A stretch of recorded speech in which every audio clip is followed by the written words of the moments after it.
Hi, my name's Eric. I'm the engineer on Tower 45 for South Metro Fire. This is a 2017 Pierce Velocity chassis, 95-foot mid-mount truck with the platform, otherwise known as Tower 45. In here is my seat, which is the engineer. Set up very user-friendly, nice and compact. We have a digital screen that tells us the compartment doors are open, gives us all the warning and safety features. So we'll move to the back of the cab. Cab's designed to hold 3 firefighters. The reason the configuration is this way is feedback from surveys that were sent out is that the firefighters all like seeing the structure coming in or whatever incident we're responding to. They like the forward facing. It's also configured with 3 because we have one of the biggest motors we can get on this, and the GVW would be over if we had an extra seat in it, so they made us pull 1 seat out, so that's why there's 3 across the back. As we move to the back, another feedback that was on the survey was ground pads. If we could do the front ground pad behind the cab for speed of setup, so that the whole body of the truck was extended about 1 inch to cover that pad.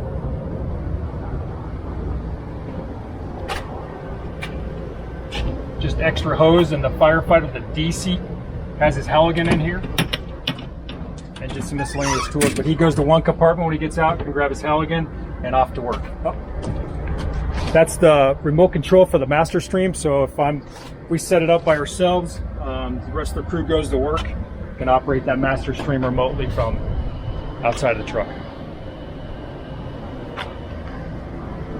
Pump panel. It's laid out, we did something a little different with the last 2 trucks. We laid it out in order of the discharges, so it runs from the front bumper, which is the trash line, and then it goes to our 2.5, and then the 2 colored 1 3/4 cross lays are all laid out in order, so an engineer can jump out and he doesn't have to worry about which one to push. We have a 300-gallon tank on here, and it's a 2,000 GPM pump.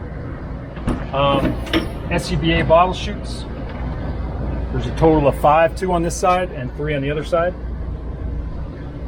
This is the engineer compartment, strictly fittings for operation and storage for his gear.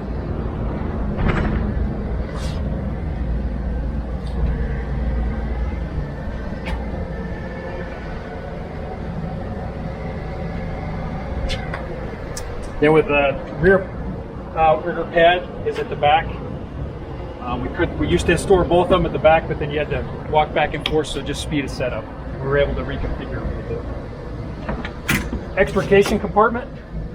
We like to have all the extrication equipment on one side, and the next compartment you'll see our stabilization, so you can come to one side of the truck to get all the extrication stabilization. We run Homatro. Trucks are fortunate to have 1 battery operated spreader, and then we have 2 cutters. We have an angle cutter and a straight cutter. We run the step chocks. Anytime there's any type of a car wreck or anything, the DC will automatically grab the step chocks, and he's in charge of stabilization. The bags up top, we have a DeWalt cordless kit. It's got drill, hammer drill, sawzall, and I believe a grinder is in there as well. We have a come along in here, ring cutting kit or ring removal kit, and a forcible entry kit with a rabbit tool and just miscellaneous tools in there. We also have a battery operated spreader, and then the capability of the Homatro, we also have a battery operated pack that goes on here, so if these both die, we still need the operation, we can plug it in and run it off our generators. Moving on back, this is the stabilization. So we have the Rescue 42s on these trucks. We do have 2 longs, 2 shorts, and we have 2 cranks to be able to actually lift with those. You can do a chain saddle and lift the vehicle. The big fan, we run just electric fans. If you run a gas fan, we usually have to follow up with a fan, so we thought it was more effective to go with a solid gas fan. And then we do have foam capability. We have one 5-gallon bucket of foam.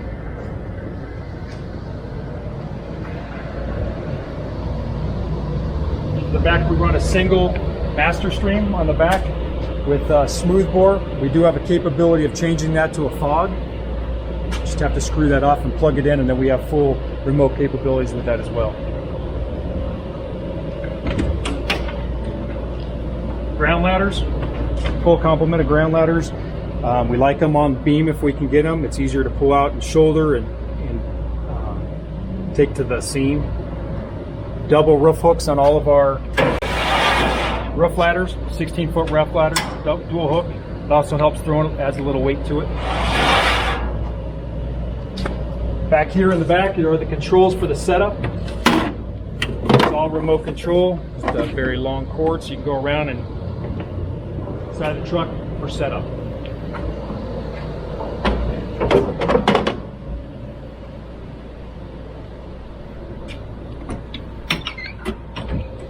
So this side's the saw compartment.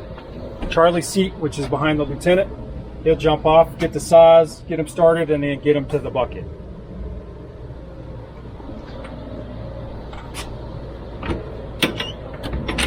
Miscellaneous catch-all compartment. It's basically our salvage overhaul tools, sump pump, floor runners, salvage covers, that type of thing.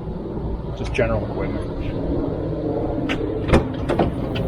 Our trucks are all outfitted with rope gear. We have a Balea main system, small harness bag with a couple harnesses, class 3 harnesses. More bottle chutes. And then our cribbing compartment. So it's a little separated from our extrication. If we need cribbing, we have a small cache over on the other side of the step chocks and the blocks, but you would have to come over to get it.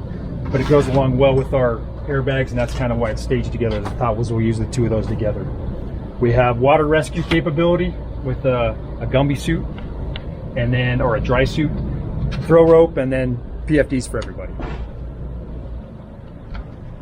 The cross lays, we have one coming off, 1 inch and 3/4 coming off the officer, one to the engineer side, and the 2.5 will come off to the officer side. Aerial inlet bypasses our pump straight to the stick. So if we are not capable of running our truck with our pump goes dead, we can pump right through it. All the trucks are outfitted with a RIT pack. Holds the Little Giant. One more ladder. The firefighter compartment, his irons are stored in here, as well as all the cans. We do have our bulletproof vests and helmets stored in here, as well as our wildland gear. We don't typically respond to wildland, but we have it on here as well. Cord reel, 200-foot cord reel.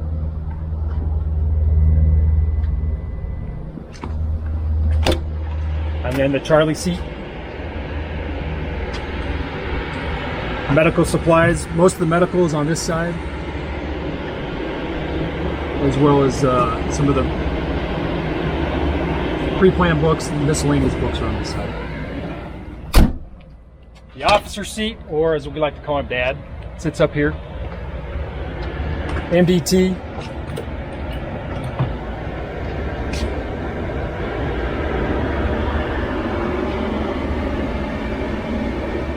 And then in the front bumper on the trucks, or the towers, we have a trash can.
We got 9 greens. And then when we stow this, turn the power back off so that it's not bumped.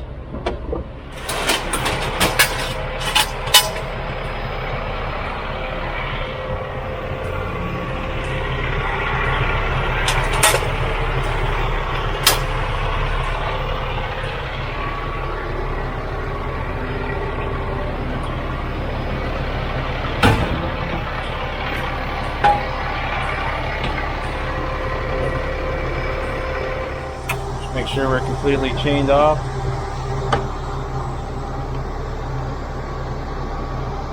We're ready to go.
South Metro's policy, anytime we're in the aerial and we're going to fly the aerial, everybody has to be tethered in. These are ladder belts that we have for people that don't have their own. Most of us here that are stationed on or assigned to an aerial will have a strap that looks like this. It has a carabiner on both sides. We hook it to our bailout belt. It's adjustable, so if we have to step outside of the bucket, we're not worried about falling. And we just keep them in our pocket. So that's on us all the time. For people that don't have those, we have the ladder belt. But policy dictates that every time we move the ladder or raise the ladder, we're tethered in. This control is the same as the one at the pedestal that the operator can use. It has the same functions from screen to screen. And that's the big one. So if we're going to operate it and we know that it won't come out of the cradle for some reason, we take a look at this screen real quick and we can tell if one of the outriggers isn't fully deployed. Same controls are at the pedestal.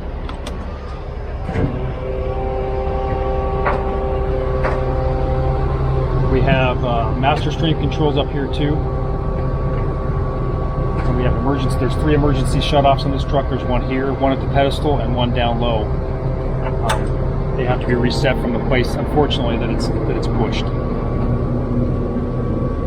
One of the nice features that Pierce makes for us is we can move this from side to side, door to door. So if we're coming into a building, we have to really fine tune it in. We can operate it from here and watch the side of the bucket. One of the nice features we have.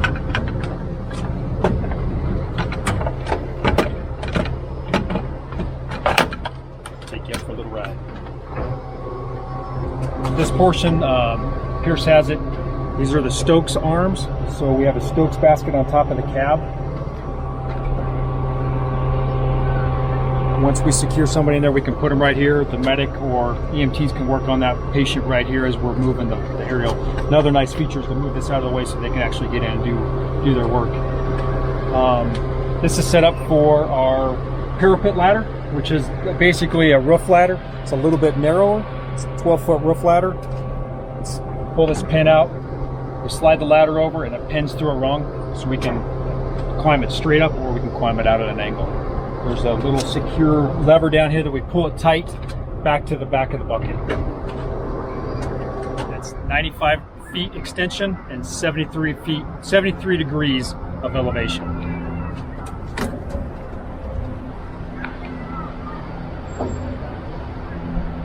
So if we're on a defensive fire, we can actually bring the bucket or the stick above the fire and get access down through. If it's burnt through the roof, we can actually dump a ton of water, 2,000 GPM down into that structure.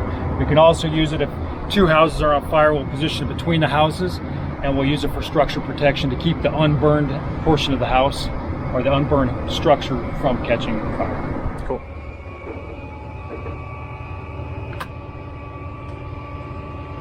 So it's a line for stowage, and that's automatic. We can't bypass that. It'll tell us when it's ready to go.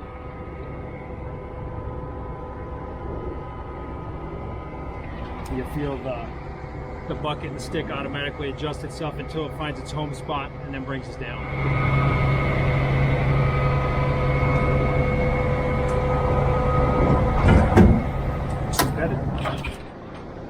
So inside the aerials at South Metro, we carry a saw scabbard. Holds our chainsaw. The bucket gets pretty tight when you have 2 or 3 guys in here with all of our tools, so we can flip this to the outside and carry our chainsaw outboard on the bucket. The buckets also have a pig. Rather than a flathead axe, like the pig, it's an 8-pound head. For if the saw goes bad, we can use this for ventilation if we have to into our room. We also have 2 air breathing lines that come off of a house tank. There's one on this side right here, and there's one up top underneath the display off of the engineer side.